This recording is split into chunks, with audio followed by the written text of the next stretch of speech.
Assalamualaikum warahmatullahi wabarakatuh. Perkenalkan, nama saya Wisnu Septian dari jurusan Teknik Elektromedis yang berNIM 2020-30-142 dari kelas B. Di sini saya akan menyampaikan hasil makalah yang berjudul Membentuk Karakter Jiwa Pahlawan bagi Remaja melalui Adat Sekaten di Yogyakarta. Tradisi sekaten dianggap sebagai masyarakat sekitar sebagai pesta rakyat karena di sana tempat berkumpulnya berbagai kalangan, golongan, dan dalam perayaan sekaten juga terdapat nilai agama, nilai kesakralan, bahkan sampai dengan adanya beberapa hiburan. Perpaduan istimewa antara perayaan adat dan syiar dakwah agama dan dalam pelaksanaan selalu memberi makna yang mendalam. Untuk mencintai Rasulullah diharapkan mampu menambah keimanan kepada Allah. Yogyakarta dikenal dengan beragam sebutan, baik itu julukan sebagai kota pendidikan, kota gudeg, kota budaya. Di sini penulis menjelaskan sisi lain mengapa disebut kota budaya, dikarenakan banyak sekali peninggalan zaman kerajaan, bangunan-bangunan kuno, hingga beberapa tradisi yang hingga saat ini masih rutin dilaksanakan. Yogyakarta diambil dari pergeseran lafal bahasa Jawa, Ngayogyakarta, dibentuk dari kata Ngayogya, Ayogya atau Ayodhya, dan Karta. Kata Ayodhya merupakan nama negari dari cerita Ramayana yang memiliki arti kedamaian, pantas, baik, dan Ngayogya bermakna memiliki cita-cita yang baik. Dengan demikian, Yogyakarta memiliki arti mendalam, yaitu mencapai kesejahteraan bagi negeri dan rakyatnya. Maka semboyan Yogyakarta berhati nyaman tidak dapat diragukan lagi.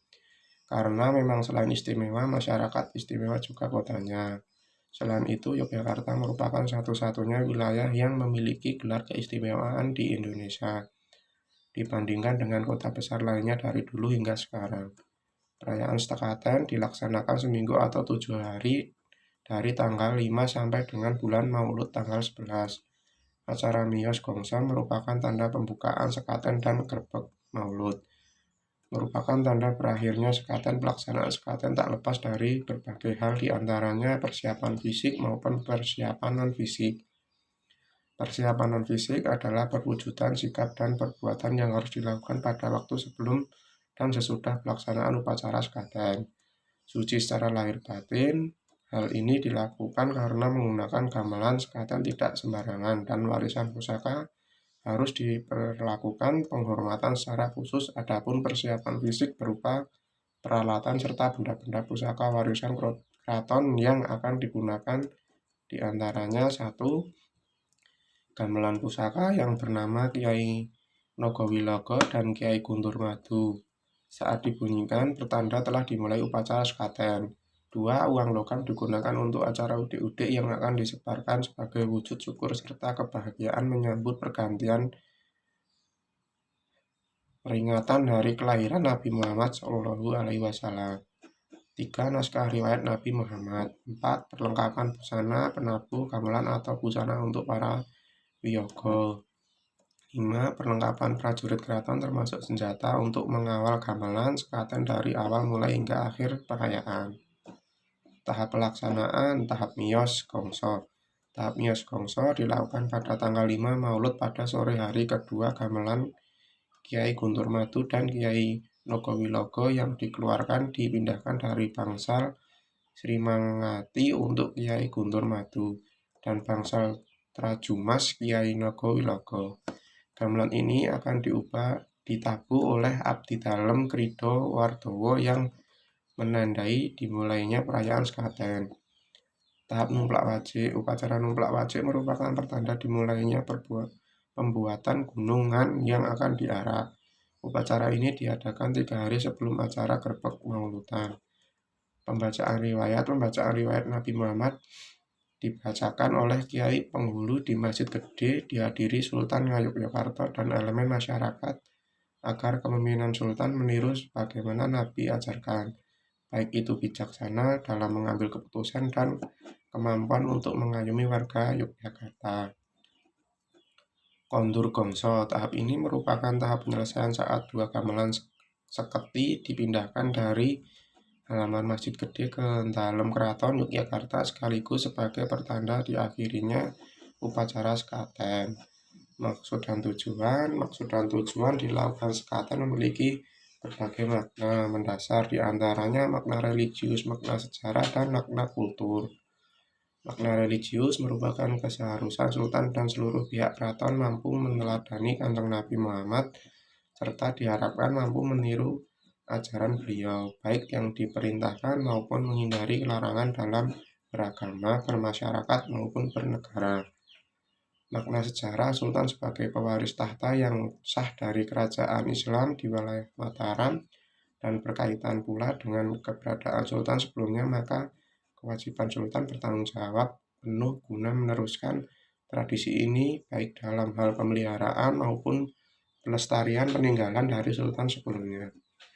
Makna kultural, Sultan sebagai pemimpin keraton sekaligus pewaris kebudayaan harus memangkat tinggi budaya dan melestarikan tradisi yang ada sejak zaman secara turun-temurun oleh raja sebelumnya.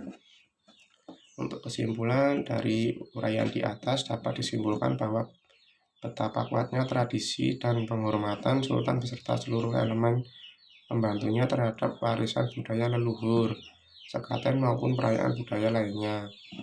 Sekaten sebagai tuntunan. Acara sekaten merupakan bentuk penghormatan kepada Kanjeng Nabi Muhammad yang memberi tuntutan sebagai seluruh umat manusia dari jalan yang sesat atau jahiliyah menuju jalan yang lurus dan terang benderang.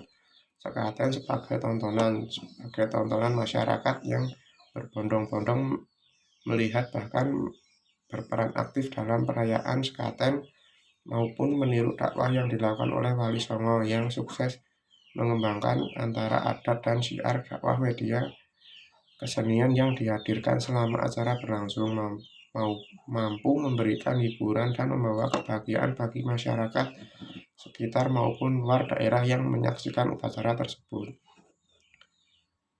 Selain menjadi tuntunan dan tontonan, maka keduanya harus tetap sebagaimana tujuan semula, yakni melestarikan budaya dan rasa syukur bahwa tidak ada yang diciptakan dalam segala hal yang sia-sia.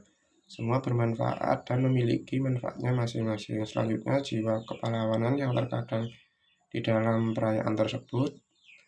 Awali semua kegiatan dengan berdoa kepada Allah yang agar diberikan kelancaran, keberkahan, dan tidak ada halangan satupun.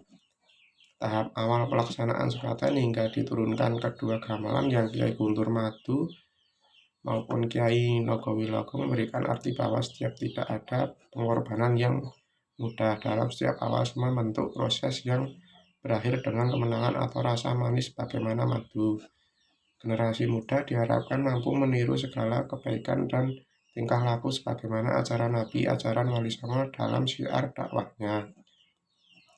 Generasi muda diharapkan memiliki kemauan kuat dan kesucian hati untuk mengejar segala yang diinginkan, baik itu cita-cita sekarang maupun masa depan. Generasi muda mampu menerima perbedaan, keragaman, dan tidak membeda-bedakan suku, agama, jabatan, maupun golongan demi terciptanya persatuan dan kesatuan. Generasi muda harus bersikap bijaksana dalam mengambil keputusan terbaik dalam setiap langkah yang diambil. Generasi muda harus kuat dan menerima gerusan zaman, gempuran kemodernisasian, dan tetap mempertahankan amanah dari para leluhur berupa warisan budaya. Mungkin cukup itu saja dari saya. Bila ada salah kata mohon dimaafkan. Wassalamualaikum warahmatullahi wabarakatuh.